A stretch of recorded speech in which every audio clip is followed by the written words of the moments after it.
GDP growth without shared prosperity.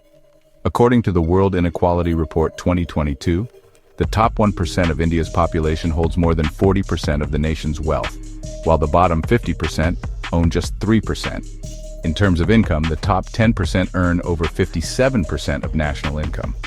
This level of wealth concentration means that GDP per capita becomes a misleading metric. India's GDP per capita stands at roughly $2,880, but this is a mean average. If you remove the top 1% of earners from the calculation, the number drops dramatically. For instance, if India's GDP is about $3.9 trillion, and the top 1% controls 40% of that, that leaves $2.34 trillion for the remaining 99%, nearly 1.4 billion people. This results in a per capita GDP of around $1,670, a far cry from the official average. If you remove the top 5% who control about 62% of national wealth, the average per capita drops to just about $1,100. That is less than 1 lakh rupees for an entire year. And that's where the majority lives. It is for this reason the government has to give out free rations to 80 crore Indians. A critical reason why India's economic growth has not translated into mass upliftment is because the sectors driving GDP expansion are not the ones employing the majority of the population.